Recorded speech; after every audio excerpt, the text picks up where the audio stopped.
forward, grabs his wrist, and insists there might still be time. They need to bring Mino to the medical facilities right away. He asks if she can actually survive, but the answer is grim. If the corruption keeps spreading, her chances are almost non-existent. Before he can respond, an alert blares through the fortress from the four Gorgons, announcing that an undead man has been discovered inside and ordering an immediate evacuation. Fear instantly spreads as people panic and shout, and then a man wearing a hat appears with twisted, monstrous features that prove he is no longer human. The creature lunges and snatches up a citizen, and almost immediately, another one charges into the area. A man in a red robe steps in to annihilate the undead. Inside the medical facility, Claire turns to Jae-won, wondering aloud if he is the man Mino mentioned. The one who ignores every rule, judges only by his own standards, and decides for himself what it means to be human. She says she knows people like him because she's seen them before, then explains that the people here have not adapted because they never had the choice. Our hero answers that it is because they lack courage, but when she presses and asks, "Courage for what?"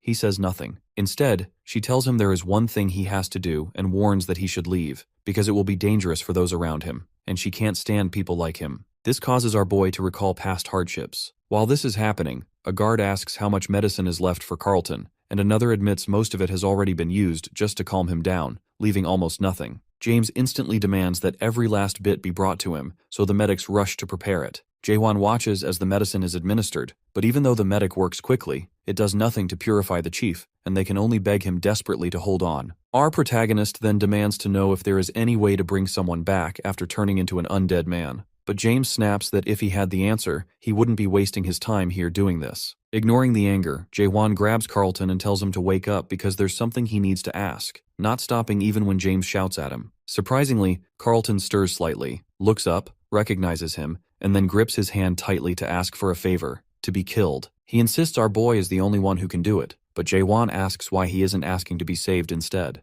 Carlton explains that it is the law for those losing their soul. The corruption meter suddenly spikes to 94%, and at that moment, Zahir, the chief exterminator of the Great Deadman Extinction Force and a 5th stage adapter, steps forward while drawing his blade. James immediately shouts for him to stop, but Zahir ignores him and declares that under Article 1, Paragraph 4 of the Gorgon Special Act, Carlton, chief of the North Checkpoint, will be executed immediately. Basically, chaos is a spiritual world. People here cannot usually endure the idea of endless time for too long, and eventually start losing their memories, becoming the monsters known as undead. It's essential that they consume pills regularly to maintain their sanity. If they don't, the risk becomes too great. Even the weakest undead is at least as strong as a 3-horned beast. Whenever something like this happens, all 4 fortresses of chaos have a single top priority: bring the undead down. Back to the story, where Jahir announces a farewell to the Northern Checkpoint Inspector Khalfan Javier. However, as soon as he is about to swing his blade, Jae-won stops it with his bare hand, shocking everyone.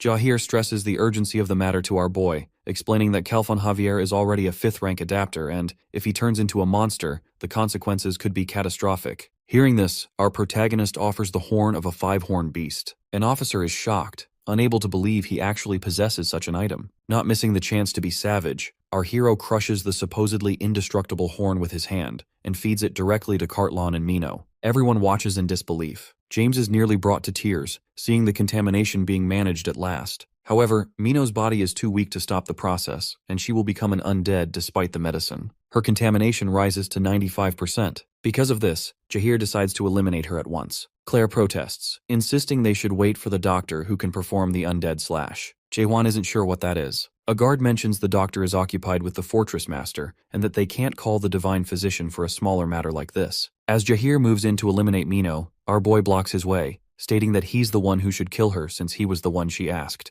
After Jahir steps aside, Jae-won uses his suspicion technique. Suddenly, he's enveloped by immense light and transported to another realm, an infinite white background. He sees Mino on the bed, being observed by a little old man. That man wonders aloud who could have done this to good old Mino. The old man notices Jae-won standing behind him and is stunned someone could access this realm. He senses the purity but pettiness in our hero's soul, yet Jae-won is unable to use suspicion to see the man's true nature. He can't even rule out that this might be the source of Mino's contamination. Our protagonist attacks, and the little man retaliates with a slash of his own. Both are astonished when the other blocks the attack. In the next moment, Jae-won's strike breaks the old man's blade, a sword crafted from the crown of a 4-horned beast. Both return to chaos from that strange realm. Seeing the old man cry, Jae-won remarks that he's pretty sure he broke the sword himself. It turns out the old man's name is Chung Heo, the Doctor of Doom, also known as the Divine Physician. Jahir recalls that the doctor was supposed to be occupied in the castle, but Chongheo admits he doesn't care what happens there. He just can't let a beauty like Mino die. Furious at our boy, Chongheo blames him for failing to perform the undead slash, and for losing his four-horned beast sword, meaning he now cannot save Mino. Suddenly the doctor's eyes fall on our hero's spirit sword, and he's instantly excited, praising its appearance and asking where it came from. Our boy grabs his arm and asks if, by letting him use this sword, he will save Mino. Chongheo is completely confident, though he's baffled that someone would trust such a valuable sword to a stranger. Taking the sword with its sheath, he marvels at its power, so similar to its owner. Then, the sheath begins to emit an aura, and the doctor is thrilled to show his skills to our protagonist. The doctor uses something very similar to our boy's suspicion to uncover the true nature of things. Unfortunately, the doctor collapses before completing the undead slash,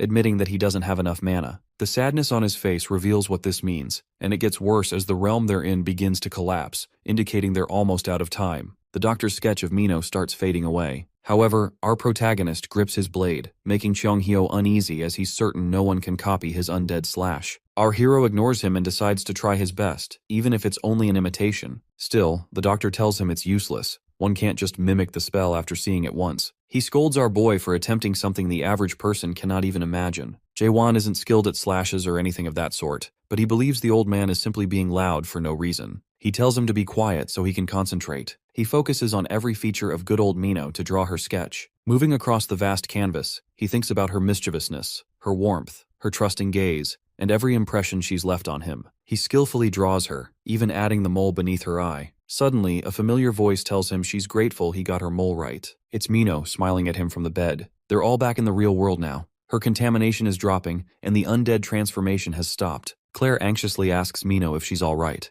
Chongheo then observes that some of our boy's petty energy has faded, though he still feels like a 10-year-old. He demands to know who Jae-won is and where he learned the undead slash. Meanwhile, Jahir remains doubtful that someone like our protagonist could have replicated the physician's technique, but the old man confirms it. He explains that not everyone can adapt and learn something like the undead slash. One must be awakened like himself. The awakened are those unaffected by the system's rules, and their actions can disrupt the balance within chaos. Only a handful of players in the Great Realm have achieved that state. Next, Jahir wants confirmation that Jae-hwan is truly an awakened player, since based on what they discussed earlier, this means there's hope for saving the Fortress Master. They agree this is now the top priority. Suddenly, men authorized by the Inner Circle enter the tent, led by the captain of the Dark Soul unit, a 5th-stage adapter and head of the Guardians of the Prime Minister. Jahir grows confused, as the Dark Soul unit has nothing to do with the undead or their cure. Unexpectedly, the Dark Soul captain kneels before our hero, calling him the messenger of the Greens and introducing himself. The doctor and Jahir are both puzzled, since Jae-won doesn't look like any messenger of Nakmyang. However, the Dark Soul captain asks him to go with them to the castle. Later, at the castle, the Prime Minister Jurgen greets our swordsman and introduces himself. Jae-hwan only gives his first name, which makes the Prime Minister chuckle, finding our boy as reserved as Chongheo. He then asks if our protagonist is truly a representative of the Greens. Our hero shakes his head without hesitation, stunning the Dark Soul captain.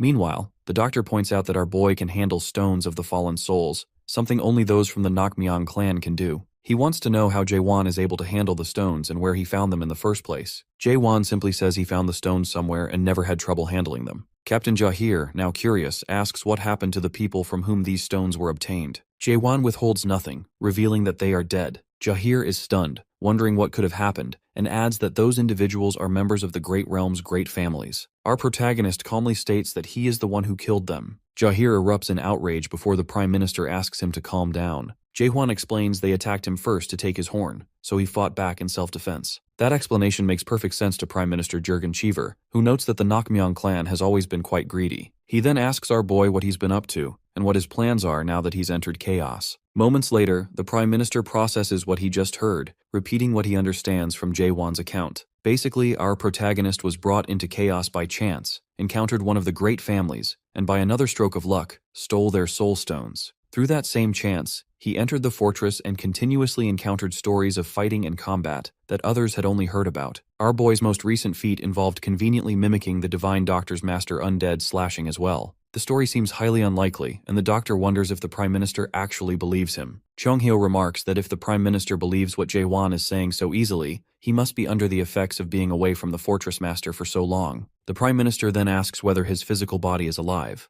Jae-hwan is stunned. He now realizes that after escaping the tower, he was essentially a spirit, so chaos must have taken him for someone who just died, landing him in this place. He's curious how Shiver figured it out and how he knows he isn't dead. Shiver's thinking is straightforward. Nobody arriving in chaos describes their death the way our hero described it, being brought here by something out of his control. Shiver understands that Jae-hwan feels threatened by someone, although he doesn't reveal that directly. He simply presents it as uncertainty. Then Shiver apologizes for the spies he placed to gather information. However, our protagonist was already aware of every one of these attempts. Shiver praises him for being so skilled. Based on his surveillance, he reveals that our boy is ranked with a SS danger rating and unknown power. By their calculations, his potential damage is estimated at about 380 million horns. Then Shiver asks if he knows what people call someone like that. Chonghyo abruptly answers that such a person is crazy, while Jahir speculates whether Jae-hwan is a hero or some madman. Shiver explains that some call him a hero and others a madman. He personally calls people like Jae-hwan protagonists, because they all share something in common. They are famous. Jae-hwan grows confused, and Shiver points out that he isn't famous at all. This means someone is stopping information about our protagonist from spreading. Whoever is keeping his information hidden isn't doing it out of kindness, since he wouldn't have had so much trouble getting into the fortress because of a trivial certificate. Shiver continues, saying Jae-hwan is a protagonist who ended up here by chance. It's as if our hero is on the run from someone powerful, though he doesn't know who. He wonders if it could be the Master of Darkness or one of the 12 Masters of the Great Realm. Next, Shiver proposes that Gorgon is willing to offer asylum and won't ask any questions. However, Jae-hwan suddenly asks if Gorgon Fortress is strong enough to withstand the wrath of the 12 Masters. Shiver senses an opportunity and asks if that's who he's running from. Our boy only replies that it might be one of them. This turns out to be good news for Shiver, as the Masters are not allowed to interfere directly in anything that happens in chaos. Then Jae-hwan wants to know what price he will have to pay. Shiver only wants him to save the castle lord. About 2 hours later, Chonghyo, our protagonist, and a Dark Shadow Guard are going downstairs. The Dark Shadow Guard mentions Khalfan, Javier, and Mino are recovering in the medical room,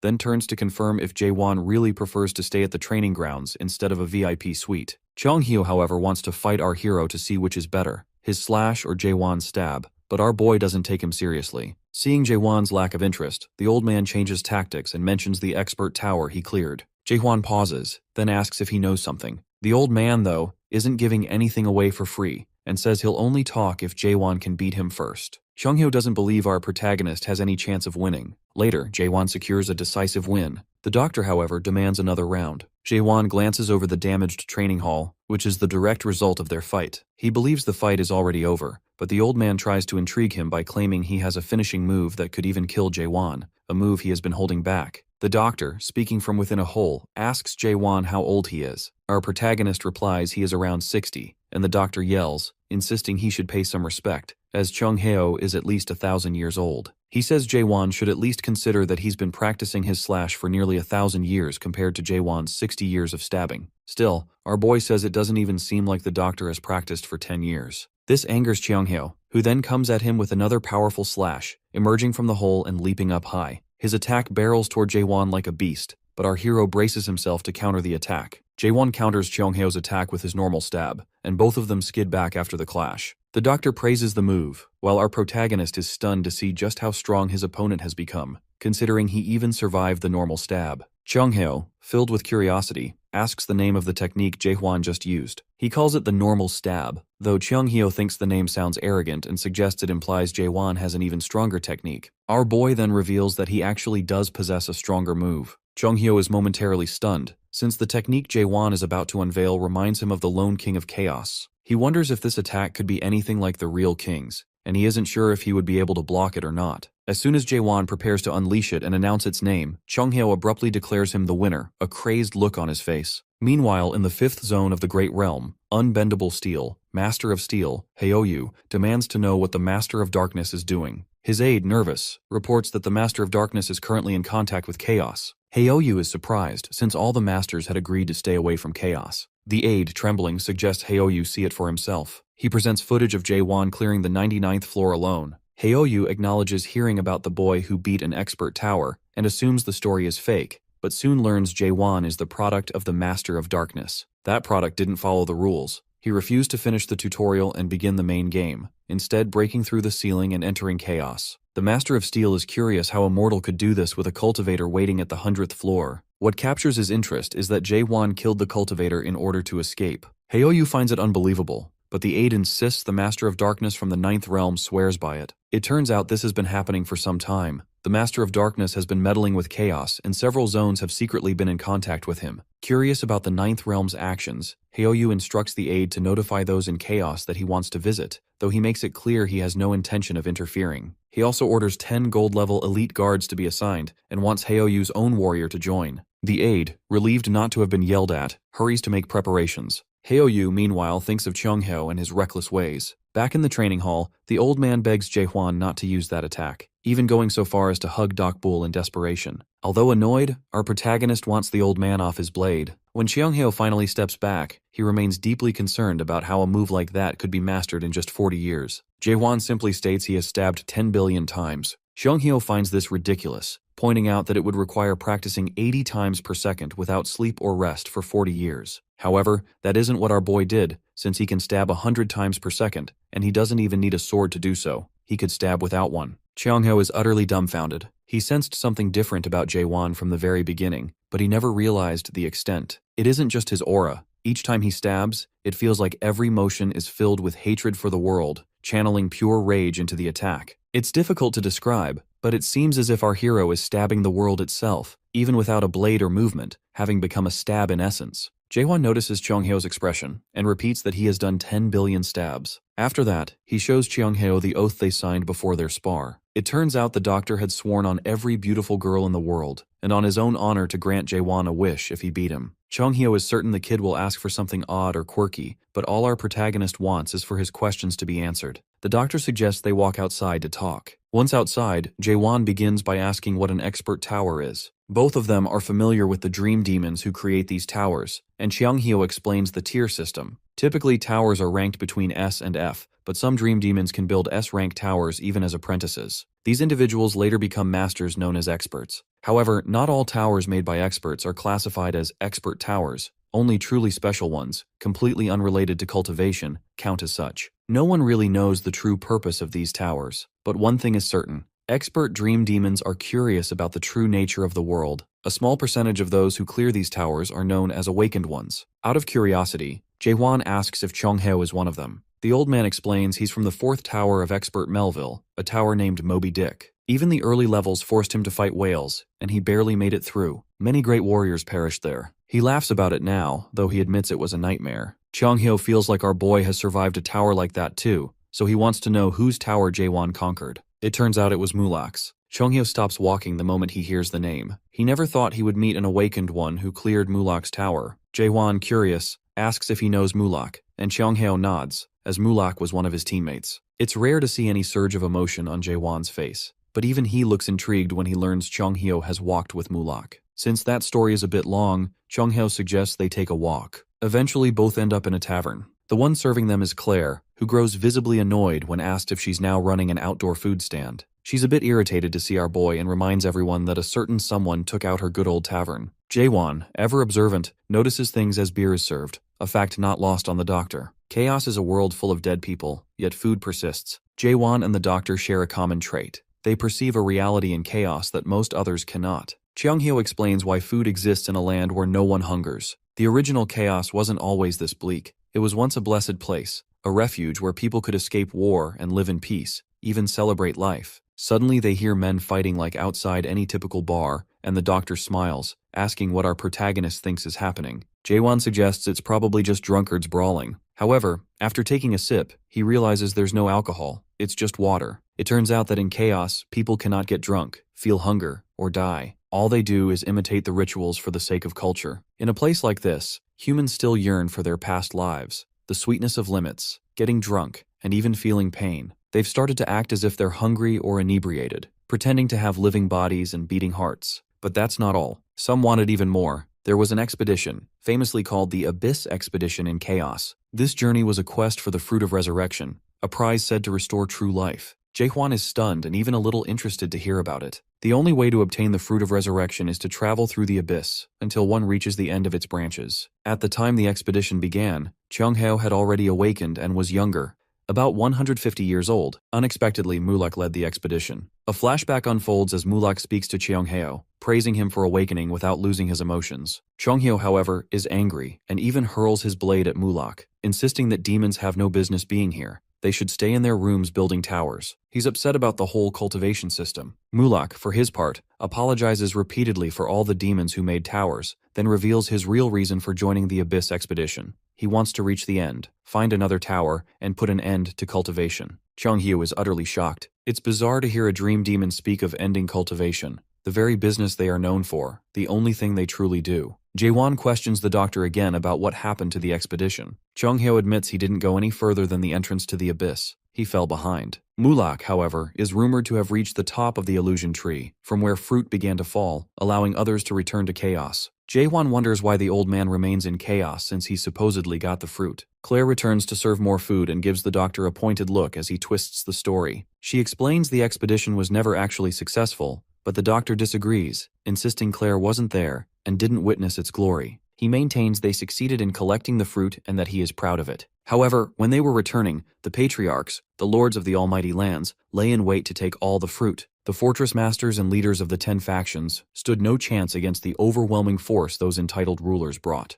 They weren't a match. The fruit was taken back, stolen from them. Yet the monarchs still use the fruit when they die and have continued to do so for over 9 centuries. Our protagonist figures this is probably why everyone looks so defeated all the time. No matter how much they pretend, they know they can't have real life for themselves because the lords have claimed the right for themselves. Thinking of Mulak sparks an idea in Jaewon's mind. Before he can ask the old man, Chonghyo is already passed out. How is that even possible? They were only drinking water? Claire clarifies that Chonghyo has been acting drunk for 1,000 years. She then adds that Mulak was never seen again after that. He simply vanished. As Claire explains, James walks in, eager to thank Jaewon personally for saving his captain. Our boy remains expressionless. James even has to reintroduce himself. Just then, the Demon Extermination Squad captain Jahir arrives looking panicked. He reports that a major problem has arisen. It turns out that Jahir is here to deliver an update on the condition of the fortress master. Moments later, Jahir and Jaewon are seen traveling together toward the castle. The fortress master is kept hidden somewhere beneath the inner castle, deep in the basement. Jaewon's mind instantly recalls the Prime Minister's offer. Gorgon will serve as a safe haven for him, with no repercussions for the damage he's caused, provided he does Gorgon the favor of helping the Lord. Jahir explains that the Lord has gone critical far too many times lately, usually losing control about once a week. But this time, the situation is different. Our protagonist already suspects the fortress master is turning into an undead. Jahir goes on to explain that the Lord is a good man, and also a survivor from the Abyss expedition. He is worried because Chonghyo still isn't waking up, and our boy is expected to perform the undead slash. However, all Jaewon has done so far is mimic the old man, nothing more. As soon as they reach the castle, they begin to feel tremors beneath their feet. Jahir immediately recognizes this as the fortress master's doing. Suddenly they spot 2 tower captains standing ahead, blocking their way. Jahir tries to explain the situation as briefly as he can, but the tower captain insists they have orders and cannot allow anyone to pass. Jahir finds this odd and starts to consider whose orders they might be following, eventually realizing that the 2 intend to go against the wishes of the heavens. To them, the only heaven is the forbidden heaven. The captains then wonder aloud if Jaewon is the one capable of performing the undead slash. Both captains prepare to attack, but before they can strike, Jahir pushes our hero aside to protect him. Jahir alone manages to handle the 2 captains, which even impresses our boy. Meanwhile, Jahir realizes that the Golden Sky clan has managed to extend its nefarious influence inside the castle. These 2 captains are essentially representing the Forbidden Heaven clan, people he hadn't known were within the fortress. He bluntly refers to them as outer fortress people. Jahir tries to intimidate them, reminding them of his own status, but the captains insist they have grown stronger. Still, Jahir urges them to pledge allegiance to the castle lord again, assuring them that forgiveness will be granted. They mock him, questioning the worth of the fortress master he's defending. According to them, whatever is locked inside the heart of the castle isn't a fortress master, but an abomination, someone who cannot control his own powers, and thus cannot control Gorgon. They challenge the idea that Jahir keeps linking a man who doesn't even understand good to the wishes of heaven. If that's the case, maybe heaven is not the heaven they were promised. Jahir, however, has faith that the Lord will return, which enrages one of the captains, prompting a sudden ambush. After taking a hit, Jahir notes that 2 4-stage adapters shouldn't be able to compete with a 5-stage adapter like him. Somehow, though, they continue to put up a fight. They speak of their own growth, but Jahir knows it's not normal progress. Suddenly, our protagonist tosses a drunken Chonghyo onto Jahir. The captains then want to confirm if Jaewon is truly the one who can perform the undead slash. Using his awakened skill, our hero listens in on their inner thoughts. They doubt him, thinking he doesn't look like an adapter. His body is smaller than theirs, and he doesn't appear to have any special skills. The mystery, in their minds, is whether he can actually perform the slash. One even speculates that Jae-hwan probably can't land a single punch. Just to make a point, our boy asks if the next punch will suffice, then delivers a devastating uppercut, nearly taking off the bulky captain's head. Afterward, he turns and punches the masked captain, damaging his mask. The masked captain retaliates, but our protagonist dodges easily, noticing the strong energy his opponent is emitting. He considers a few possibilities. Maybe they're fueled by revenge, or perhaps there's some kind of transformation happening. Yet when he looks into their eyes, he sees only fear. For an instant, our hero wonders how these traitors could be so easily frightened. It's almost pathetic. He finally addresses their unspoken question about whether he can perform the slash or save the Lord. He admits he has no idea, since saving lives has never been his specialty. That's Cheong-hae's job. When it comes to taking lives, though, that's a different matter entirely. Meanwhile, in the castle basement, the Prime Minister and a special operative discuss how it hasn't even been a day since the last slash, and the Lord is already on another rampage. The man with Shiver is the outer administrator, Myhan Keldergran. The fortress master is shown restrained to the walls with pillars, his head and face shrouded by long hair. Earlier that morning, it had been confirmed that the undead energy was finally lowered. In a flashback, Cheong-hae is seen talking to Shiver, explaining that while Jae-hwan is quite talented, he lacks the experience to carry out this technique. Mino's condition was very different from the master's. The Lord is still holding on because of sheer willpower. Cheong-hae said that our protagonist's undead slash might be strong enough in a month. Since knowing him, it might just be possible. Now Shiver suspects there's a traitor among them ever since that day. He recalls an earlier conversation with the Lord. At the time, there were rumors about people appearing who could control corruption. People definitely not from the Nakmyeon clan. This was something entirely new. The master insisted on checking things out himself. The Prime Minister did his best to warn him, but the Lord wanted faith placed in him. He didn't want the captains involved, feeling this was something only he could handle despite the risks. He was a truly great man, and he knew he had survived the battlefield longer than anyone, even though he lost the battle for the fruit. Still, he felt responsible for Gorgon's well-being. One moment, the Lord's face is proud and glowing. The next, it is dreadful, consumed by corruption. The outer administrator had been there with him the whole time, making Shiver wonder if Myhan had done something to the Lord. Back in the present, Myhan advises everyone to brace themselves, calling it a critical juncture. Shiver insists on waiting for the doctor's return, but Myhan has other plans, thinking there isn't enough time left. Shiver suddenly feels Myhan is implying they should kill the fortress master. Instead of letting that comment pass, Myhan tries to reason that they won't be able to stop the Lord if he goes full undead. Shiver's eyes widen when Myhan suggests using the undead seal. The Prime Minister is completely against it. This is a last resort, only to be used after the Divine Doctor arrives. However, Myhan believes that at least the Master's spirit power could be preserved through the undead seal. Otherwise, things will spiral out of control. Shiver remains reluctant, pointing out that they don't even have the soul stones necessary for the ritual. Myhan, however, reveals he knows the truth and tells Shiver to stop pretending. Suddenly, the Dark Soul Squad captain enters with the soul stone. Shiver can't believe it, since the Dark Soul Squad is supposed to work for the Prime Minister's office. He realizes he's been betrayed. The outer administrator argues that the future is at stake and Gorgon needs this. The Dark Captain presents the Soulstone box, Jae-hwan's Soulstone box. Myhan stresses the necessity of restraining the Master now, before he becomes an undead they cannot contain. If they fail, it would mean Gorgon's end at its own Lord's hands. The pressure now falls squarely on Shiver. He remembers the devastation a mid-sized undead once caused, and the thought of an even larger one is terrifying. There's nothing he can do. The Master does have that potential, and the Divine Physician isn't here. Shiver tries one last time to argue, noting that only the Nakmyeon clan can perform the Dead Seal, and they have no chance of doing it perfectly alone. But Myhan has already prepared for this, as if he's been planning it for a long time. Suddenly, volunteers in shady robes and faces covered in bandages appear, ready to perform the undead seal. They don't look like Nakmyeon people, but Myhan reassures Shiver not to worry, saying these people know how to perform the ritual. There's something utterly eerie and wrong about all this. Not just the bandaged people, but also the speed with which they intend to lock the Lord's spirit into the Spirit Stone. With no clear successor to Chaos, anyone who wields the Soul Stone could become the next Fortress Master of Gorgon. Shiver notices these bandaged individuals handling the Spirit Stone just as Jae-hwan and Nakmyeon members do. He grows tense, wondering who they really are. Abruptly, he remembers his final conversation with the Master, those who can control soul contamination. Now he realizes everything happening isn't due to the Divine Physician's delay. It's been in the works for at least a year and a half, since the Master's soul was corrupted. Until now, it's all been Myhan's plan.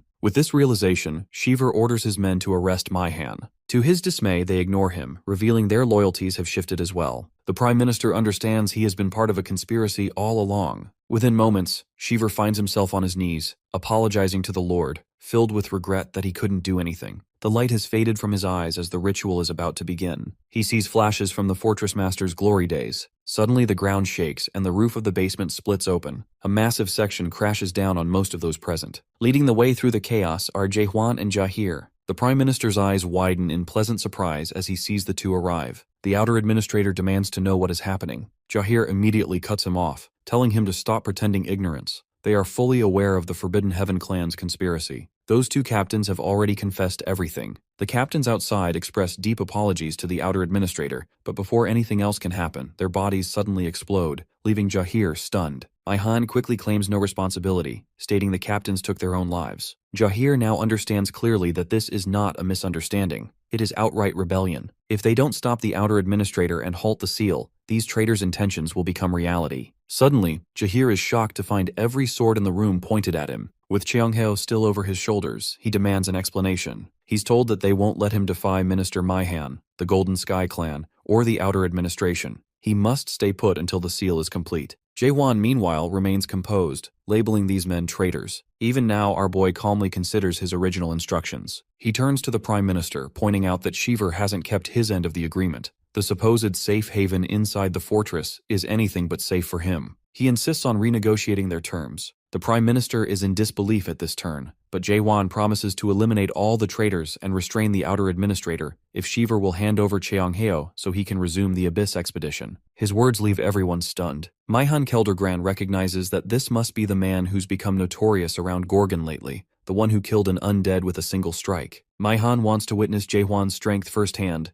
so he orders all the guards to restrain him. Our protagonist's eyes glint for a moment before he snaps into focus, stabbing rapidly, his blade finding targets in every direction. Even the Dark Shadow captain struggles to keep up with the multitude of simultaneous thrusts Jaehwan can manage. The numbers are overwhelming, but for now he holds them at bay. As the crowd presses in, our hero pauses, centers himself, and transitions from shallow stabbings to his normal stab, an upgrade that immediately shifts the tide. For the first time, everyone witnesses the true force of his destructive stabs. He targets Maihan, who narrowly dodges the attack. Maihan realizes that if he hadn't moved, he would have been killed on the spot. Blocking might have saved him, but he was seconds away from death. Still, these people are nothing but scum in our boy's eyes. Listening in, our protagonist catches the whispered conversation of Maihan's men as they consider switching to Plan B, releasing the Black Cloud, even at the cost of killing everyone in Gorgon. Jaehwan exhales heavily. He says to Maihan Keldergran that he likes people like him because they make his goal of destroying this world much easier. Without warning, he raises his sword to the sky, and a beam of light shoots upward, illuminating the night. Everyone, even the Prime Minister, who has just gotten back on his feet, feels hope. Shiver recalls the Fortress Master's last words about the people of Gorgon needing a symbol of hope.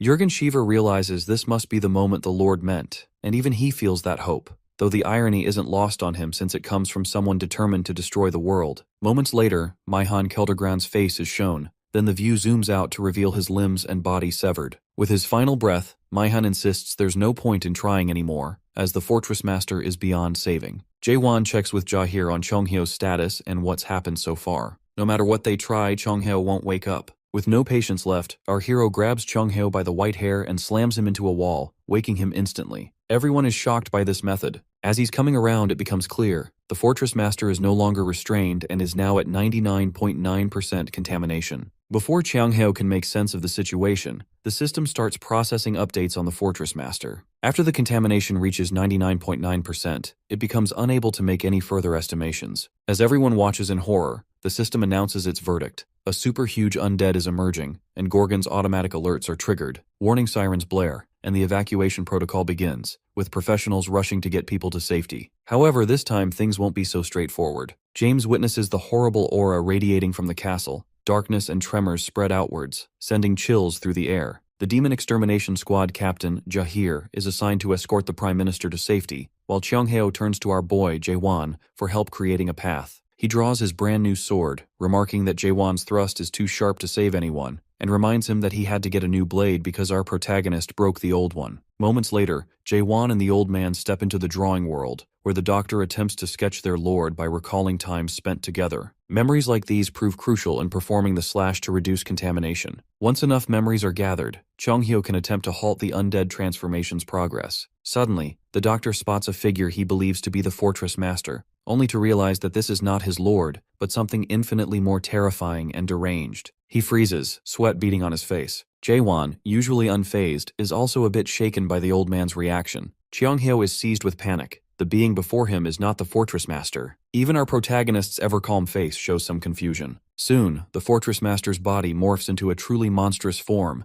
and Cheong-hyo finally comprehends the horror standing before him. A chilling voice echoes. The creature growls about how unexpected it is to possess this body since entering chaos. This being is unmistakably a master from the Great Realms. He even recognizes Cheong-hyo as the man who went to the abyss 900 years ago. Cheong-hyo's body trembles. He knows exactly who stands before him. The Lord of the Undead Palace, the only being capable of opening the gateway to the abyss. Catastrophe, the lone king of chaos. Our protagonist, on the other hand, is completely in the dark about the entity's true identity. His suspicion only grows. This is definitely an undead, yet not an undead. While Jae-won is left pondering, the supernatural being asks Cheong-hyo what business he has in chaos. The Lone King bursts out laughing at the thought of anyone still remaining here to protect the world. Cheong-hyo is nearly paralyzed by fear, knowing this being could destroy everything with a mere snap of his fingers. With just a wave of his hand, the Lone King erases the entire world Cheong-hyo created. Suddenly, the king points at Jae-won, noting he still has a human heart even after awakening. Cheong-hyo realizes the Lone King has used his undead incarnation, taking over the body of their lord, meaning this is only a clone, while the real catastrophe is even more dreadful. Our boy wants to know if Cheong-hyo succeeded with the undead slash, because he's determined to take out the Lone King himself. Jae-won's murmured intent is audible to the king, who is visibly amused that someone is considering trying to kill him. Cheong-hyo urgently warns him to reconsider, insisting he should not entertain such a thought.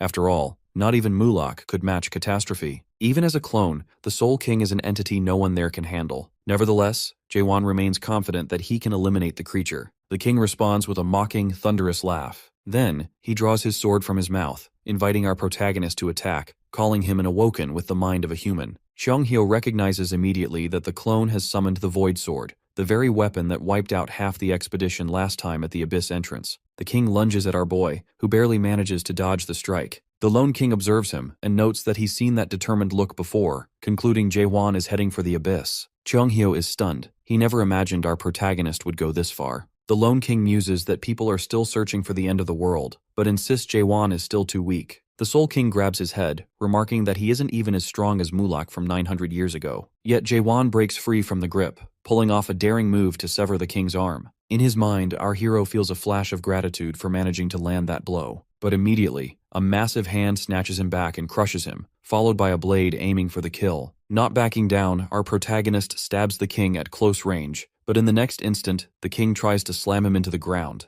Fortunately, Jae-won skids back, though one arm has taken damage. The king remarks that corruption will eventually consume even the strongest, and the Void Sword's specialty is to hasten that fate. Even a single touch of it can strip away centuries or millennia, corrupting someone in an instant. Surprisingly, our boy slashes his own arm to remove the contamination. The king admires his willpower, noting that only someone like him could do such a thing. The Soul King then summons numerous blades, launching them at Jae-won. He notices that the sword in our hero's hand is an imitation of Mulak's blade. It's not bad, the king admits, for a mere toy crafted by a dream demon. Their fierce battle continues, and Cheong-hyo tries to warn Jae-won about something, just as our protagonist slashes at his own soul to purge more corruption. But the king warns that Jae-won's soul won't last much longer. Our boy acknowledges this internally, realizing that even with all his suspicion, he can't find a single weakness in the Lone King, and those strange particles continue to disrupt his concentration. He recalls Cheong-hyo mentioning the White World, a special domain. It's a realm where he remembers those who are gone, bringing them back with imagination.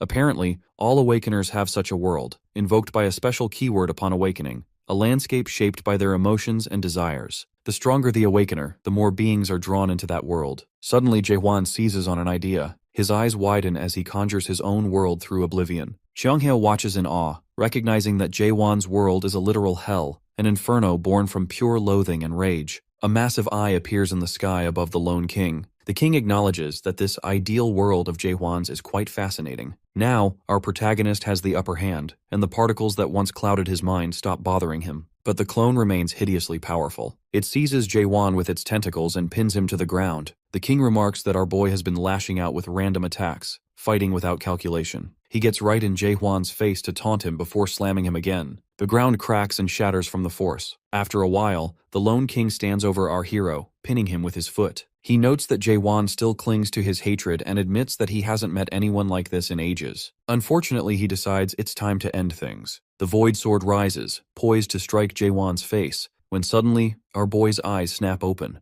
In a sudden twist, Jaehwan manages to deliver one of his most effective attacks yet, swinging his sword and nearly cleaving the king in half. Rising to his feet, our protagonist announces that he's not ready for things to end just yet. This declaration only enrages the king further. No matter how decisive a blow Jaehwan lands, the king always manages to metamorphose into something even more terrifying. After being split in two, the monstrous figure mutates further, growing even larger. For a time, our boy is dominated, barely surviving as he wields his sword and fights back, clinging to the edge of destruction. The king now wants details. He asks why Jaehwan is so determined to reach the abyss. At his core, the Soul King is curious about the boy's purpose. He's seen countless people climb higher to create their own heavens, to build a better world, or simply to satisfy curiosity. For some reason, the king is fixated on uncovering Jaehwan's question. Amidst the relentless assault, with our hero struggling to his feet over and over, this one question lingers in the air. When the king launches a void strike that Jaehwan manages to block, the king seems to catch on. Maybe, he muses, Jaehwan's very question is the world itself. The king presses on, trying to dig deeper, wondering what truly drives our boy. Is it destruction, annihilation, extermination?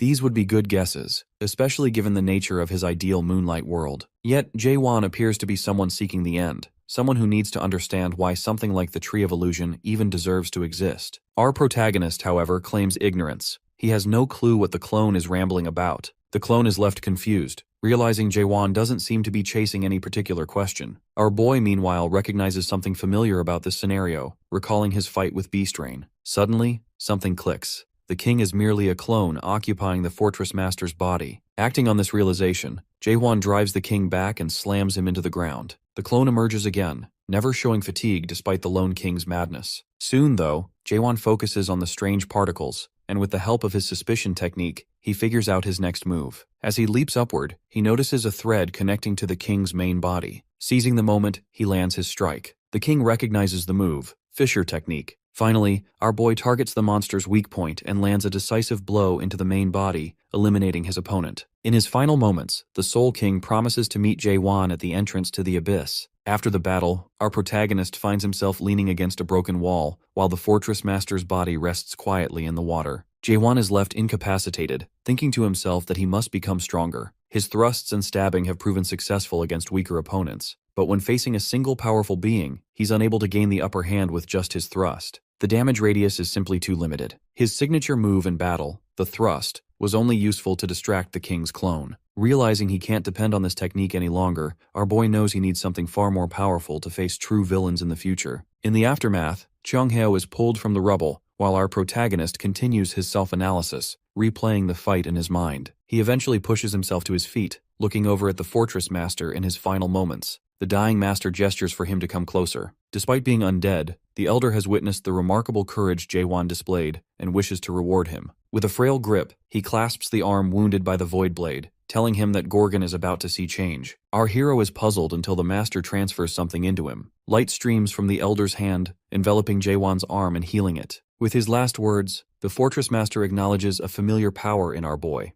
the warmth of cherished memories. He urges him never to forget what it means to be human, then passes away peacefully. Soon after, the Prime Minister and James notice Jaehwan approaching them. There's something different. They see the spiky dragon pattern now etched on his arm. As our protagonist returns, blade in hand, those waiting for him instinctively kneel. Shiver, accepting this as the old master's will, kneels last. All acknowledge Jaehwan as the new Gorgon Fortress Master. 2 days later, the castle's battered sections are being rebuilt. In his new office, Jaehwan sits at the main desk, speaking on the phone with the Prime Minister, who now addresses him as Fortress Master. It's clear he wants nothing to do with the role, but Jurgen Shiver has a workaround. He presents the terms of the promise they signed, showing that our boy is bound by contract. Jaehwan can scarcely believe it, wondering if he must really take responsibility for the former master's death. Though the elder is gone and a new one has survived, that should have closed the chapter. Yet, our hero must now abide by the contract, protecting himself as Fortress Master. He asks Jurgen whether he can delegate the responsibilities or hand the title to someone else, since he's determined to climb the abyss and reach the top of the Tree of Illusion. Shiver explains it's not possible. Gorgon wouldn't accept such a move. Jaewon realizes he's referring to the tattoo on his arm. The only way there's ever a new Fortress Master is when the old one dies. Annoyed, our protagonist watches as a thick stack of papers, his first duties, lands on his desk, courtesy of the Prime Minister. Jurgen adds even more, expecting him to memorize the Constitution on the go. Among the documents, Jaewon finds laws forbidding any bad talk about the Fortress Master or negative propaganda, which explains the silence since his arrival. Before leaving, Jurgen suggests our boy check the desk drawer. He opens it to find a curled-up piece of paper left for the 17th Fortress Master. Before he can unroll it, the paper transforms into a talking figure, origami brought to life. The message begins with congratulations and addresses him as the new Fortress Master, whoever he might be. The Origami King delivers unexpected advice. Don't stress about being Lord. Delegate wherever possible. Let the Inner Minister, Prime Minister, or Outer Administrator handle matters. Let councils make decisions. The main point? Enjoy yourself if you can. All Jaewon can think is that Fortress Masters sound like spoiled lords. But there's more to it. The message is from not just his predecessor, but all 16 previous masters. Flashes of an overstressed, partially corrupted former master appear, writing for whoever would come next. Not out of laziness, but survival. The core message: don't get greedy, don't make unnecessary changes. People just need stability, a way to keep moving and survive a little longer. Jaewon hears repeated advice: don't get too passionate, don't make drastic changes, and don't lose yourself to stress. The job of Fortress Master isn't to create a world for the few, but to let the majority keep living. Suddenly our boy stomps the paper, infused with the spirits of past masters. He realizes their collective purpose has been only to maintain life as it is, never to hope for more. Just a supervisor keeping things the same. But that's not his plan. He calls for Jurgen. The minister, curious, asks what he's thinking. The answer stuns him. Jaewon wants to eliminate the Fortress Master position altogether. Jurgen is baffled, so our protagonist asks what the fortress means to him. Jurgen answers honestly, it's a military fort that protects its people. Exactly, says Jaewon. But what if there were no more enemies? The idea makes no sense to Jurgen. There are always enemies of Gorgon. Yet our hero proposes a world where the fortress no longer needs to exist. Jurgen can't grasp it. The thought seems impossible. But our protagonist believes otherwise. As the new Fortress Master, he's determined to unite chaos. There are no funerals in chaos. Instead, goodbyes are called soul farewell processions. The ritual is meant to send off those who are no longer among them. Unlike funerals that categorically remember the dead, this farewell is designed to erase the dead. It's an event where they gather, discuss everything about the soul of the departed, and then make a point never to think of them again. The Prime Minister soon mentions the name Aimal Grachesk, reflecting on the memories he left behind. There's no burial in chaos, as everyone eventually becomes nourishment for the illusion tree. So, instead of vowing never to forget, the custom is to promise to forget Aimal Grachesk. During this week of the Soul Farewell procession, they'll talk about him for the last time, until there's nothing left to say. Ironically, this is the first time Jaewon hears the name of the previous Fortress Master. While everyone eyes our boy with skepticism, it's understandable. How can someone who hasn't even lived 100 years be named Fortress Master? Some suspect Jurgen Shiver is playing politics. Others think this must truly be the end of an era. Suddenly, his chain of thought is interrupted by a veiled lady trying to meet his gaze, but an old, spry man reaches him first. The elder greets the new Fortress Master, while Cheonghyo engages the lady, who turns out to be the priestess of the Faith Clan. Cheonghyo observes that the Servant Clan elder beat her to the meeting. It's not just them.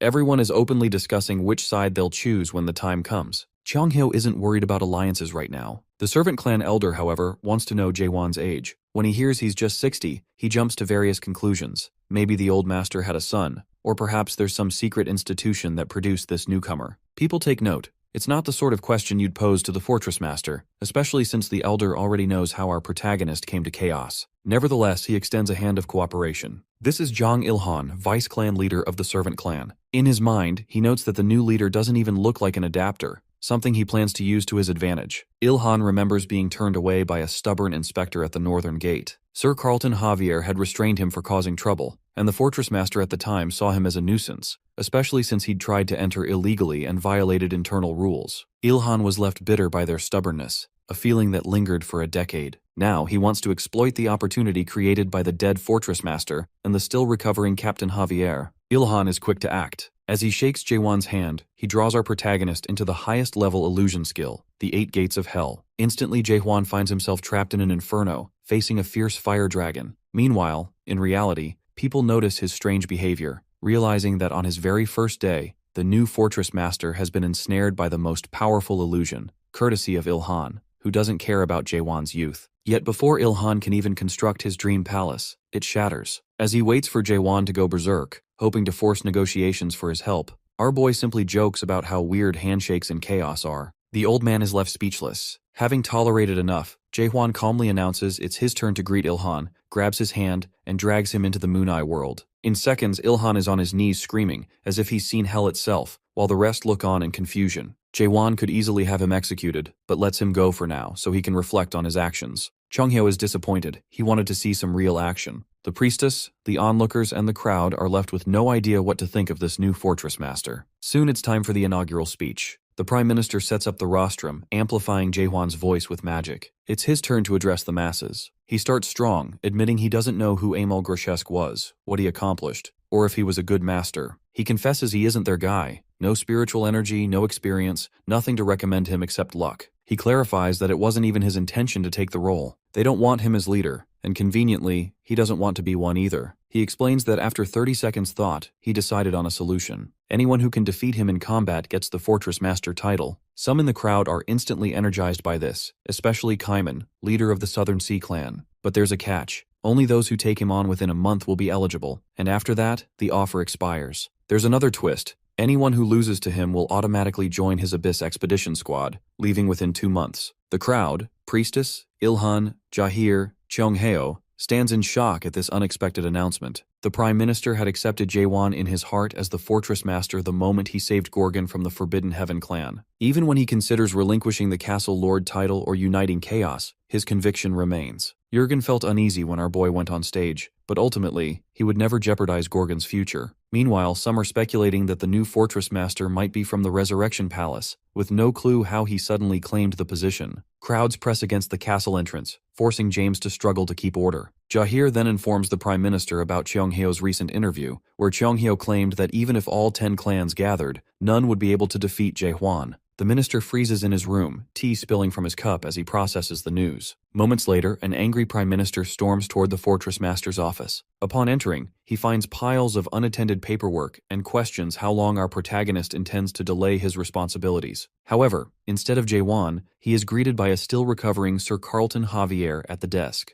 The minister, beside himself, wonders what Carlton is doing there, as he should still be hospitalized. Meanwhile, our hero is elsewhere, blowing up statues as part of his training. They observe various versions of Carlton immortalized in stone, and seeing them shattered feels like a waste. Cheonghyo, ever practical, calculates the lost fortune. Those artifacts are highly valued in Chaos, and he could have easily impressed someone with them. Suddenly, Jaewon mentions to the old man that he's been working on a new technique, immediately sparking Cheonghyo's interest. Soon, the Fortress Master prepares his sword to demonstrate the attack, earning Cheonghyo's admiration even during the setup. It's as if he's about to imitate one of Cheonghyo's legendary lashes. The old man jokingly suggests calling it Cheonghyo's thrust in homage, but warns that if he insists, Jaewon might just make the name famous by attacking him. Before Cheonghyo can scold him for such an absurd idea, Jaehwan launches the attack at him. The old man is stunned, unable to believe the Fortress Master actually struck him. It seems that ever since our boy took the position, he's lost what little restraint he had. However, the attack doesn't hit Cheonghyo. Instead, it lands on the Lightning God clan leader Wung Yong, who had been lurking nearby, ready to ambush them. A flashback reveals that Wung Yong had been asking around for the new Fortress Master's whereabouts. Once he discovered the training grounds, he planned to attack and claim the title for himself, preferring assassination to a fair duel. In his mind, such an approach still counted as a one-on-one assault. Moments later, as he regains consciousness,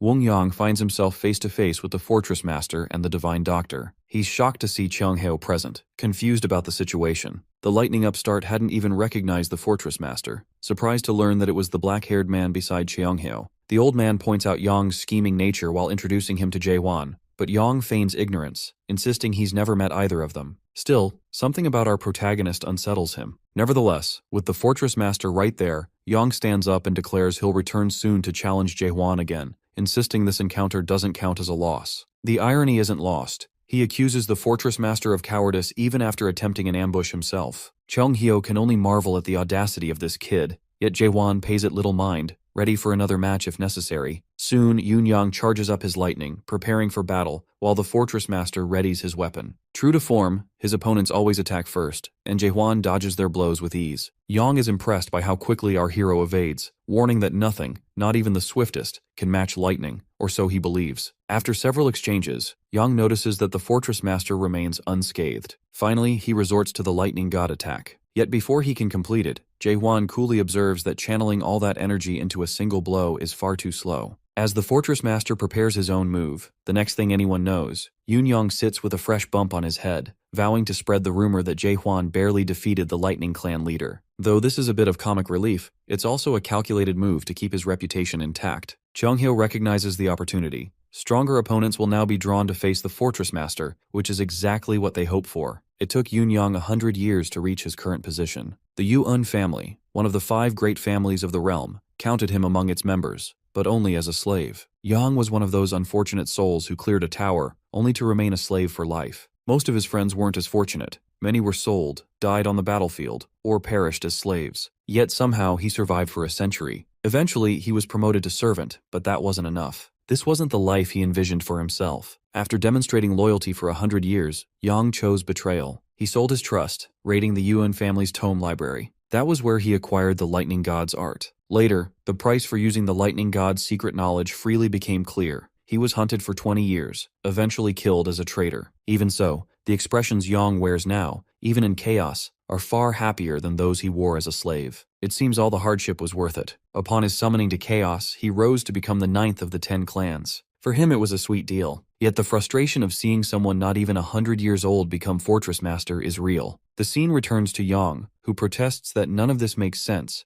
How could Jaehwan possibly become the Fortress Master? Cheonghyo agrees. It does seem absurd, and Yang's confusion is understandable. He's even more baffled to see Cheonghyo, a veteran of the Great Expedition, taking it all in stride. How can an old-timer like him just stand there, smiling at such a situation? Cheonghyo, however, is more interested in congratulating Yang for meeting our protagonist before despair could get to him. He acknowledges that Yang's skepticism is justified, but quickly points out that if Yang wants to understand, he should know the Golden Sky clan attacked Gorgon just a week before Yang's arrival. That revelation finally captures our boy's undivided attention. Cheonghyo describes how, during the attack, the clan's own personnel turned against them. At that critical moment, with the Soul King descending into Emil Grotesque's body, it seemed like all hope was lost. Jaehwan was the one who saved them. Yang is stunned, utterly embarrassed that he didn't know this before attempting an assassination. It's a bold admission coming from someone who just tried to strike from the shadows. As they speak, someone bursts onto the training ground, eager to challenge the Fortress Master. It's the formidable Fire King clan leader, Kang Huang, accompanied by Kaiman, leader of the Southern Sea clan, both contenders for the title of Fortress Master. Kang Huang insists on going first, but our hero doesn't want to disappoint either of them. Why argue over who goes first? He invites both to attack together. It's a classic first impression from the Fortress Master. Still, he urges them to hurry. He's eager to resume practice on his new technique. Cheonghyo, watching from the sidelines, can only facepalm,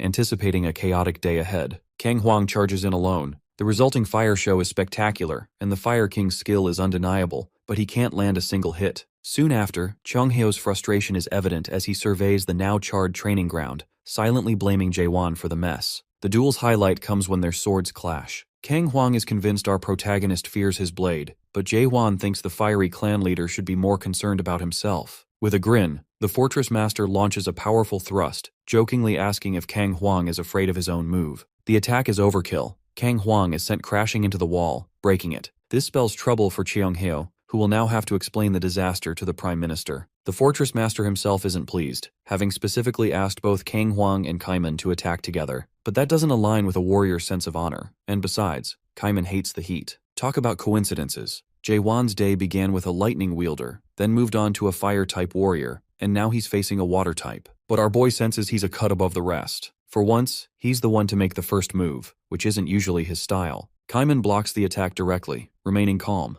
a trait our protagonist finds unique. Kaiman stands out. He isn't trying to show off or dominate, just maintaining control. When Kaiman finally counters, Jaehwan swiftly dodges and leaps down from above. The Southern Sea Clan leader barely manages to evade and immediately admits defeat. Our hero feels a bit disappointed that Kaiman didn't show his full strength, but Kaiman isn't bothered. With just that brief sparring, he knows he wouldn't have stood a chance. He's one of the clever ones, more focused on the upcoming Abyss expedition than on winning a match. Meanwhile, the Fire Clan leader and the Lightning Clan leader start bickering about who lost worse. Cheonghyo quickly intervenes, reminding everyone to focus on the real significance of their defeats. The Southern Sea leader, on the other hand, remains unfazed. He never came to win a fight. His only interest is the Abyss expedition. It turns out he was close friends with the last fortress master, Amal Grochesk, and had wanted to join the previous Abyss expedition, but wasn't strong enough at the time. He confides to Cheonghyo that witnessing the previous failure firsthand left him desperate to join this time. Cheonghyo then wonders aloud about Kang Huang's decision, prompting the Fire King to declare his participation in the expedition. He knows he has no other choice after losing. Just then,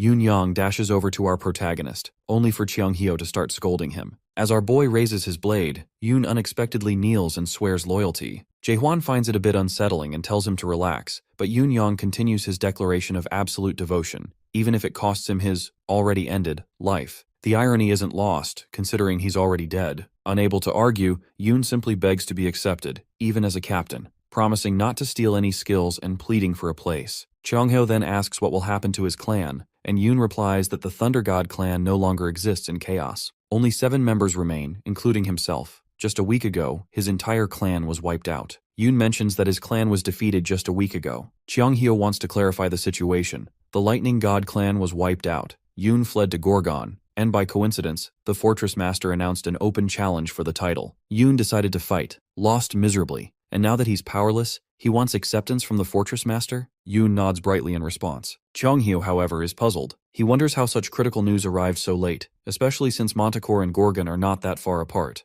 A week should have been enough for word to travel. Before they can dwell on it, Yoon realizes the others have no clue about what's really happening. He asks Cheonghyo to repeat how our boy saved them. Cheonghyo reiterates that the Golden Sky clan had tried to bring down Gorgon. Just saying these words makes him pause. A new realization dawns. The same Golden Sky traders who attacked Gorgon must have been behind the ambush on the Lightning God clan. He wants to confirm his suspicions, and it turns out the Lightning God clan wasn't the only target. The operation was far more systematic. Both the Rank 3 Dark Forest clan and the top-ranked Heavenly Dragon clan were also destroyed. Kang Huang, Kaiman, and Cheonghyo immediately grasped the implications. The entire Manticore fortress has fallen to the Golden Sky clan. The fog of confusion begins to clear. Only by blocking all communication could such widespread news be suppressed. Manticore Fortress must have sealed off all channels. The Fire Clan leader struggles to process this. Essentially, Yoon is explaining that 3 of the 10 clans were overthrown overnight, allowing the Forbidden Heaven to seize control. Worse, they also took over the communication system, manipulating messaging skills to suit their needs. Kaiman is stunned as well, but he starts connecting the dots. He'd long heard rumors that the Forbidden Heaven clan was amassing power for something big. Taking over Manticore Fortress in just a few years is a shock. Meanwhile, our protagonist is quietly working through the details that interest him, particularly the connection between clan rank and strength. He notes that the lower the clan's rank number, the stronger they are. Yoon, unimpressed, comments that it took the Fortress Master this long to figure it out. Realizing his mistake, he quickly bows an apology, hoping not to offend Jaehwan. Cheonghyo can only marvel at how any of them have survived so long. The workings of the fortresses become clearer. There are 4, Gorgon, Manticore, Dryad, and Garuda, each ruled by the 10 clans. Our hero at least knows this much, but Yoon explains that the clans aren't equal. They're ranked from 1 to 10, with rank 1 being strongest and rank 10 the weakest. It's shocking to all that the Lightning God clan, rank 9, Dark Forest clan, rank 3, and especially the Heavenly Dragon clan, rank 1, have all been toppled by Forbidden Heaven, the supposed weakest at rank 10. The unnaturalness of it all makes Yang suspect there's powerful support behind this sudden invasion. As talk turns to Forbidden Heaven's plans, Jaehwan goes deep into thought. Initially, he believed their mischief was limited to kidnapping the Dream Demon, but now it's clear they've gone much further, attacking Gorgon, seizing Manticore, and pursuing goals eerily similar to our boys, the destruction of this world. He wonders if they've hidden the mayor in Manticore Fortress, remembering Janya's refusal to disclose the mayor's location even after being decisively defeated. It's clear Janya fears someone, preferring silence, or even death, over revealing the truth. The scene shifts abruptly. A figure lounges on a throne, surrounded by severed heads strewn at his feet. This is the brutal first appearance of Lim Jinhong, the leader of the Forbidden Heaven clan. Lim Jinhong is soon told by his men that the Heavenly Dragon clan leader has been apprehended and is now in prison. He also receives an update about the Dark Forest clan leader, who is still resisting. Jinhong throws his knife at one of the corpses for amusement, laughing at the pointless efforts. It won't be long before they dominate that faction as well. He is a bit more interested in what happened to the Lightning God clan leader. One of his men replies that they haven't apprehended him yet, and suddenly a knife is thrown at the man's shoulder for that news. Trying to control the pain, the man apologizes to the clan leader, and the clan leader acts as if he has shrugged it off, following it up with a question about the Lightning Clan leader's current whereabouts after they annihilated his entire clan. Another man reports about the Gorgon situation. Jin Hong thinks on that for a moment. He has heard of this new Castle Lord, who decided to hold a contest for the title of Castle Lord, even piquing interest in ideas such as the expedition to the Abyss. He remarks how crazy it is that someone still likes to talk about the expedition even now in chaos. He also talks about how the clan leaders might have joined joint forces after the fall of Manticore, although this doesn't scare him as much, since they were always in small numbers even while bringing down Manticore. The big loss is that of Myhan Keldregran, who had put in a lot of effort to gather the foundation stones, and now he is gone. Even someone like Jin Hong knows that taking on the responsibilities that the First Elder had on his shoulders, such as probably meeting the Master of Darkness, the Pitch Darkness Monarch, are no joke. It's hard to believe that someone so fresh could take down Keldregran. Jin Hong gets his screen working and looks up this new Fortress Master of Gorgon. Upon a closer look, he does find his face a bit familiar. As he learns that the new Fortress Master's name is Jae-Wan, all of a sudden, the screen has a giant message on it. He almost goes into a frenzy when he receives a message on that screen from the Master of Darkness. The Master wants him to look for the runaway product. Jin Hong thinks it's stupid. If someone like a Master couldn't handle this runaway product, how can those in chaos do so? Still, he orders his men to relay back the message that they will keep looking for the product. After thinking a bit, he comments how weird it is that a product could run away from a tutorial, something unheard of, not to mention that the product actually killed a cultivator while still being in the tutorial. Then he throws another dagger at the face of the guy he had already injured, killing him. Jin Hong asks his other informer if this makes sense to him. The informer shakes his head. Then he asks what they should do about the Lord of the Thunder God clan. Jin Hong couldn't care less. In his mind, what has happened for the best. All of the clan leaders have stupidly come together under the Gorgon roof, hearing about the Fortress Master position being up for grabs. It's quite simple. They now have just one bullseye to focus on in their pursuit of unifying chaos. He suddenly focuses on Emil Grachesk's demise, when there was an extreme evil surge from the castle grounds. He has no doubt that this was none other than the Soul King catastrophe. It's common knowledge that a catastrophe's energy soon fades away, but now they have new information. They now know that the undead can summon other undead. Jin Hong declares that those in Gorgon have no idea of a catastrophe's powers yet, and laughs crazily. Back to Gorgon, the talk among our heroes is about the Forbidden Heaven clan, and who could be backing it up. It only makes sense if one of the 12 Masters of the Almighty Land is involved. Even though Yun Yang makes a very good point that the Masters are not supposed to interfere in chaos, since they have made a pact about it after all, even he knows that no one other than the 12 Masters could rival the 10 clans. Kang Huang, on the other hand, has heard that the Almighty Land is right now a battlefield of war, and someone can obviously take matters into their hands, intervening in chaos due to the attention being elsewhere. Kang Huang thinks it's wise if they first contact the Resurrection Palace, the place where all the chaos fruits went and the monarchs reside. Obviously what's happening means that the treaty has been broken. Even Changhyo agrees on that. Kang Huang motivates the idea that they should point this out in the Resurrection Palace. Kamen doesn't like the idea of trying to invoke help from the bastards at the Resurrection Palace. He gives a wise take, considering that they don't even know if all of them are in on this. They wouldn't stand a chance if the entire Resurrection Palace is plotting to break the treaty simultaneously. It's up to Jae-Wan and Changhyo to decide. The fortress of Manticore is already down. If they proceed with the necessary action, that would mean an all-out war. What Changhyo thinks is simple. They'd have to face certain people eventually. A flashback shows Shiver and Changhyo talking to each other about the position of the Fortress Master being up for grabs, and the purpose that Jae-Wan really has, which is to unite chaos in a way that the Fortress Master position wouldn't even be needed. Changhyo gives his opinion that our boy's ideas of uniting chaos are utterly ridiculous. The 10 clans and the 4 fortresses are nothing compared to the Resurrection Palace, and despite his accolades, our protagonist or anyone else in chaos is too weak to take them on. He shouldn't even dream of taking on the Resurrection Palace, and at least not plan on doing this all on his own. But the new Fortress Master knows this, and he doesn't plan on doing everything alone. This is probably why he has Changhyo with him. Hearing this, Changhyo's jaw drops. He cannot believe Jae-Wan has included him in such a ridiculous plan. It's been obvious from the start that our protagonist is the inexperienced one, while Changhyo, with his 1,000 years of wisdom, is meant to serve as his counsel. Besides, the elder never actually said he wouldn't be part of it. Changhyo feels dumbfounded that this 60-year-old kid is bossing him around with just a play on words. Now, our boy decides it's time to clarify everything for the others. His top priority isn't the Abyss expedition. Everything else comes after uniting chaos under a single banner. For that, he needs dedicated people by his side, true comrades. Kaiman is quick to raise a point. What if nobody is willing to go with him? Jae-Wan falls silent for a moment, then replies that he'll do it alone if he has to. Kaiman, though, thinks that's impossible. However, our hero simply states that he's come this far on his own. Kaiman erupts in laughter at that, finding it amusing. Then, Kaiman steps forward and declares that, whether it's the Resurrection Palace, the Abyss Expedition, or even the end of the world, he's going to follow him. Yoon Yong echoes the sentiment. Kang Huang, however, remains awfully quiet. They want to know his stance, but he hasn't given one. It turns out he hasn't decided yet. Everyone looks at him, puzzled, but he explains that he's the only rational one among them. To Kang Huang, joining Jae-hwan right now is a sign of being ill-informed. They barely know the man, and yet are so quick to pledge their loyalty. In his mind, Kang Huang honestly doesn't think our protagonist is guaranteed to lead the greatest expedition. He watches the situation unfold and proposes a solution. If the other 3 leaders in Gorgon right now acknowledge Jae-hwan as their leader, he's willing to follow suit. It's only fair. Jae-hwan at least agrees with Kang Huang's logic. However, he has a condition of his own. If he is to receive their recognition, then each of them must also be acknowledged by him. The others don't quite understand what our boy means and ask him to elaborate. He reveals his plan. He wants a tournament, with their clan leader titles on the line. If they make it to the quarterfinals, he'll acknowledge them. But that's not all. He also intends to test them after granting that recognition.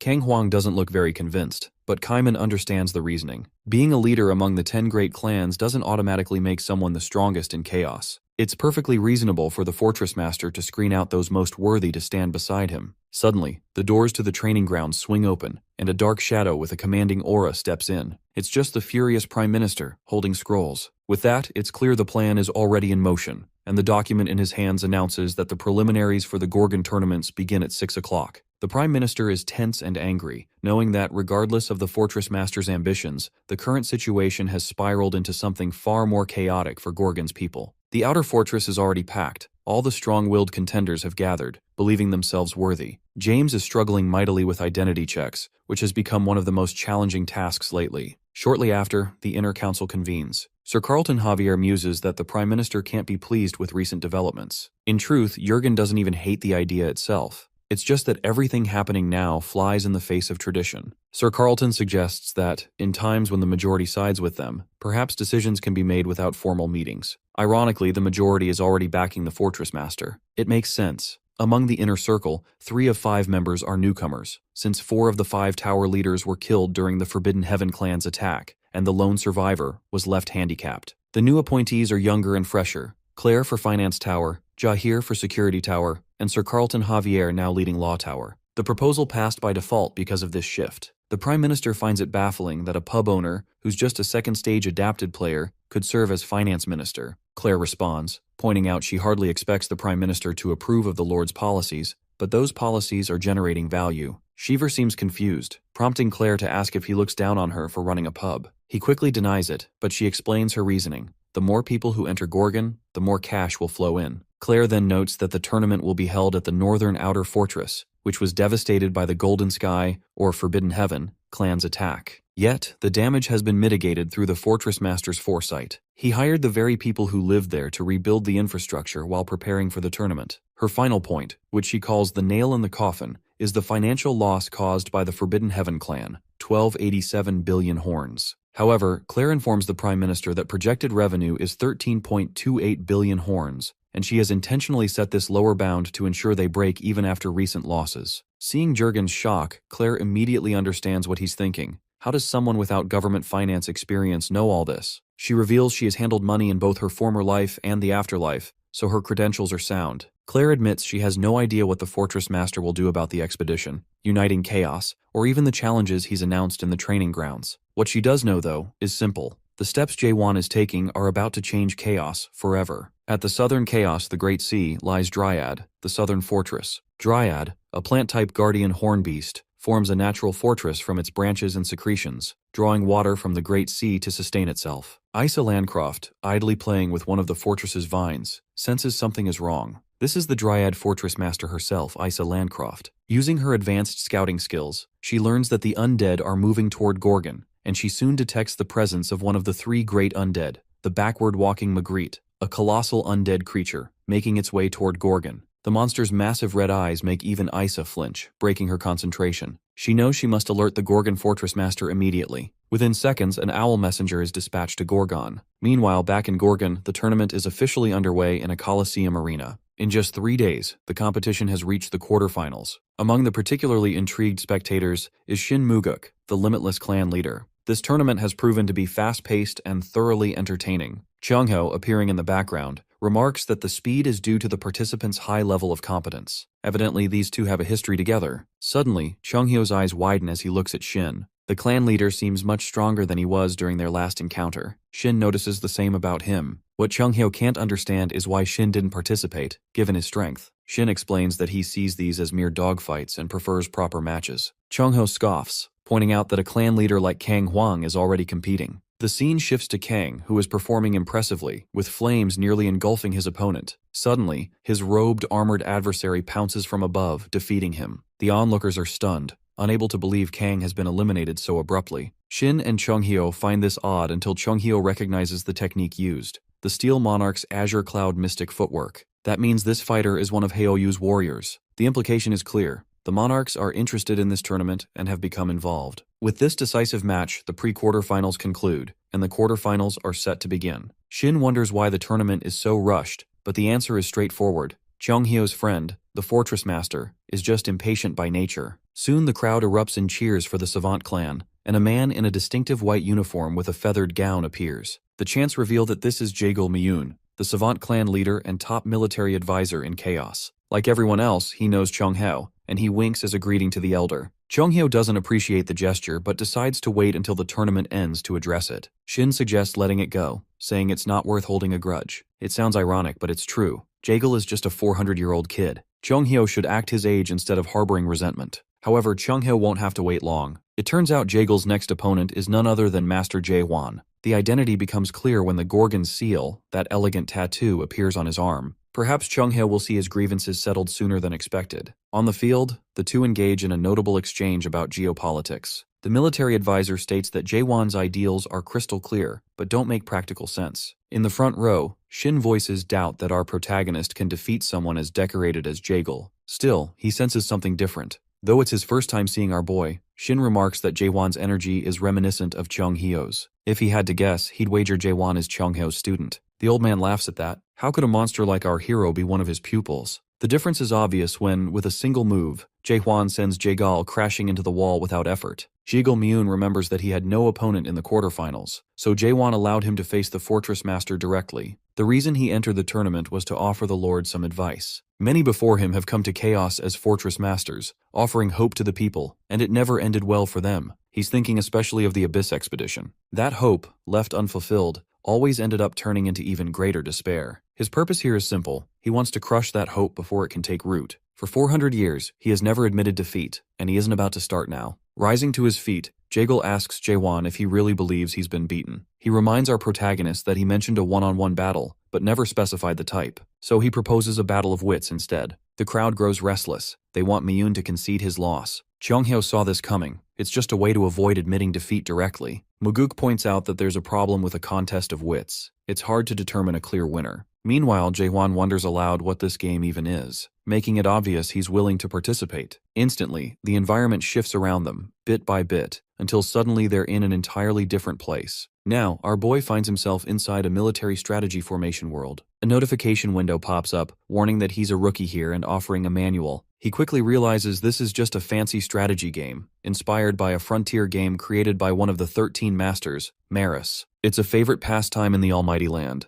Miyun brags that he's practically the best in Chaos at this game, and offers Jae-hwan some time to learn the rules, since he's new. But our hero thinks it's much simpler than everyone says. He's familiar with this scenario. 3 races fighting, collecting resources, and training troops in real time to destroy the opponent's building. He spent thousands of hours playing this exact game at the Power PC Zone back in Korea. It's almost as if these mares are just plagiarizers, stealing technology from Earth. Since Jae-hwan is so eager, the clan leader suggests they play in the Lost Garden setting, a battlefield designed for this military strategy formation world. In moments, Jae-hwan represents the human race, while his opponent takes the undead. The Undead Master assumes our protagonist is a complete novice for picking humans, widely considered the weakest race. The undead grow stronger with time, so the advantage should be his in the early and mid-game. His plan is straightforward: rapidly construct buildings, lay foundations, and train workers to mount an all-out assault. But almost immediately, he's blindsided. Human troops are already inside his base, hacking undead heads, and even his artillery is being cut down.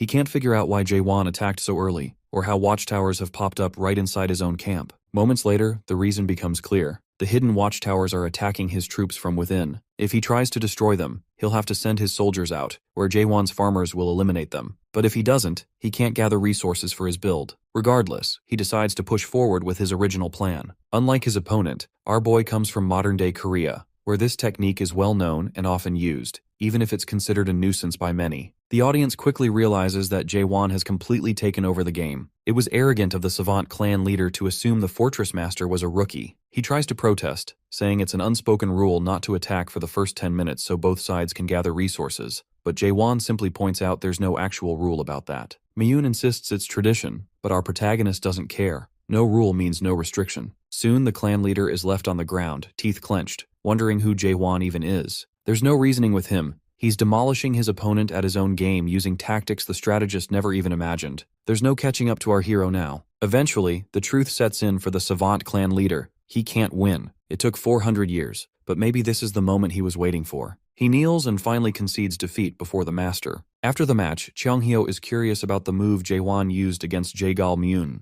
Jumping down from the audience with Muguk, he heads over to see our boy. Cheonghyo points out that our hero always claimed he only did thrusts, but now he's pulling off slashes as well. He jokes that our hero must have been inspired by his own style, and adds that what Jae-won just used, the spiral slash, was clearly based on his technique. Jae-won doesn't hide his annoyance at hearing spiral slash. He reminds Cheonghyo that he hated names like Cheonghyo Thrust or Cheonghyo Slash, and now Cheonghyo is even changing the title they all agreed on. It was supposed to be Fatal Spiral, as suggested by Kaiman. Cheonghyo is shocked, saying he thought Jae-won didn't care about naming moves at all. Turns out our protagonist actually prefers that name. But enough about that, he's more curious about the skinny guy Cheonghyo brought along. This man looks strong, stronger than most, and Jae-won wants to ask him for a spar. Shin Muguk finally believes Cheonghyo. He realizes our boy is not one of those polite types who stick to protocol during introductions. Cheonghyo doesn't miss the chance to point out how this kid attacks the elderly instead of respecting them, but Jae-won just makes a face and says that, around here, the older folks are the strongest, so there's no point in going easy. Muguk notes how animated Cheonghyo is in this conversation, tossing out comebacks so quickly. He hasn't seen the elder this excited since the Abyss expedition, 900 years ago. What's more, Cheonghyo reminds Muguk of Mulak, the one who once gave hope to the people of Chaos. Yet even that name carries the shadow of despair, the despair of the Abyss expedition. Mulak was the captain all those centuries ago. The question on Muguk's mind is whether Jae-hwan can truly fill Mulak's shoes, given his performance and the remarkable fact that he's just 60. The potential is there, and it's possible our boy could even surpass Mulak. However, Muguk senses none of the moral righteousness in Jae-won that Mulak had. In fact, the two are total opposites. Where Mulak was measured and mature, our protagonist gives off a distinct sense of bloodlust instead. Suddenly Muguk's eyes widen as he spots the moon world symbol, realizing he can now see from Jae-won's world. That can only mean one thing. He's already awakened. Cheonghyo picks up that Muguk has figured out our hero is fully awakened. Muguk suspects Jae-won might even be a rank higher than the Third Awakening. Before this goes any further, it's already time for the quarterfinals, which will be filmed live on stage for everyone to see. Hearing this, Cheonghyo suggests they return to the front row, but our protagonist isn't interested. He heads straight for the arena instead. It's not his turn yet, but his impatience is at an all-time high. He surveys the remaining competitors. If he sets aside Kaiman and Yoon-young, the rest are genuinely powerful, especially the one Cheonghyo and Muguk had discussed earlier, the Steel Master, Haoyu's subordinate. The woman with the chain sickle catches his eye as well. Before he can think more on this, Jahir steps onto the stage, reminding the Fortress Master that it's not his turn. Jae-won's sudden appearance makes the crowd buzz with excitement. Grabbing the two-horned mic, he starts to announce his intentions. He's too bored and things are moving too slowly for his taste. So, he declares a change of plans, even throwing out the one-on-one rule. One of the opponents is in disbelief at what the new Fortress Master is proposing. We learn this is Ja Gokryong, the Priestess clan leader. She immediately criticizes his move, questioning what right he thinks he has at this stage. To her it sounds crazy. How would a group fight even work? How would they determine a winner? But our boy corrects her. She's assuming he wants teams, but what he's actually proposing is that all 6 of them team up against him instead. The contestants are stunned. Before they can think too much about it, he offers that whoever brings him down first can claim the Fortress Master position. After a brief silence, the Colosseum erupts in cheers. This is about to get real. The girl with the chain sickle finally speaks up, saying she'd been waiting to hear what Jae-won would suggest, and she's genuinely excited by how wild his challenge is. After making his announcement, Jae-won tosses the mic back to Jahir, fully aware of the importance of securing the attention and trust of the audience. the people of chaos. He understands how things work here. The stronger the trust, the deeper the connection, and that connection can be built over time. It's a simple equation, but when time is short, there's another way. By displaying overwhelming, undeniable strength. He's still thinking about this when the only truly free-spirited fighter, the girl from earlier, suddenly gets right in our boy's face and shouts that she likes his way of thinking. Her boldness stuns everyone. She even openly considers not killing the fortress master. The crowd is left confused. It only becomes clear after she leaves that she's just forfeited. Before departing, she whispers something odd about not wanting to get caught up in trouble with that thing coming. However, our protagonist doesn't really understand what she means. Out of nowhere, Yun Yang speaks up as well. He declares that he too is forfeiting, admitting he can't beat the fortress master at his current strength. Technically, he hasn't lost until the quarterfinals, so he still keeps his title as leader of the Lightning God clan. Kaiman, disappointingly, follows suit, also forfeiting and excusing himself with similar words, even praising our hero in the process. That leaves only 3 opponents left. Jaewon had wanted to display unmatched power. Now, even if he defeats these 3, it won't be the dramatic display he envisioned. Still, if all 3 attack at once, maybe he can show something phenomenal enough to cement himself as irresistible. Jia Gyeokryong points out that things aren't exactly going according to plan. Jaehwan decides to fight the remaining 3. After that, the Priestess clan's vice-clan leader, seeing how confident he is, suggests the clan leaders should teach him a lesson. However, the clan leader politely shuts her down, reminding her they didn't come here to fight some over-ambitious, hot-headed fortress master. Haoyu's warrior is there too, the one Lord Haoyu specially requested earlier. The 2 clan ladies ask him what he's after. His approach has been even more effective than she anticipated. She uses the moment to shift the discussion to the Abyss expedition. Since it ended, no one has had the drive to revive its legacy, but she genuinely believes Jaewon is the right person to lead it. She supports him openly, throwing her full backing behind him before the entire audience. Then she redirects the crowd's energy, reminding them that they didn't come just to see a new fortress master crowned. They came for something more. At that moment, she removes the veil that has always covered her face, unveiling massive, hypnotic eyes. Instantly, the entire atmosphere changes. A strange illusion sweeps through. Glowing butterflies begin to drift across the already enchanted audience. People's eyes go wide. Her gaze can dig into emotions, hidden thoughts, and their deepest righteousness. But our hero remains unfazed. He sees through her so-called righteous eye magic, recognizing that she's twisting the crowd's perception with talk of hope and desire. For a moment, he seriously considers ending her spell with a stab. But looking around, it's already too late. The crowd is fully under her control, chanting along with her. Just then, an unexpected voice cuts through the noise. It's the gentleman's sword. He has no sides, no bias, and he's just arrived all the way from the south, not for a fight, but just to observe. He makes it clear he's not interested in watching people bicker over a title. Apparently, Myung-gwan, as he's called, is considered on par with one of the 10 clan leaders. Sir Carlton Javier strolls through the hallway, swinging open the door to one of the offices, only to find a messenger bird waiting inside. That's when the news drops. A group of undead is on the move, and not just any group. There's a massive, mega undead leading the way, heading straight for Gorgon Fortress. The message is from Isa Landcroft, Fortress Master of Dryad Fortress. This shakes Carlton badly. Meanwhile, back in the arena, things take a turn. The sky has been slowly turning pitch black. Fortress Master Jaewon remains cool and expressionless as always, but even he knows something is off. The Priestess clan leader steps up and announces that there's no need for more internal fighting, and the tournament should come to a stop. She addresses the audience, saying that a proper expedition needs a captain everyone can trust. Cheonghyo and Shin Muguk, with all their experience, see right through her. They know she's up to something, using one of her top-tier righteous eye illusion techniques. Cheonghyo is already on edge, wondering what sneaky trick she'll pull next. Counterintuitively, she throws Jaehwan's name into the ring, saying it makes sense for someone of his strength and standing to lead. The crowd is fully convinced, eating up her dazzling performance. But it's only when the gentleman's sword responds that the real angle becomes clear. He reminds everyone that being a captain isn't about being the toughest in the arena or the smartest in the Colosseum. The swordsman says the priestess could easily test whether Jaewon is even fit to lead.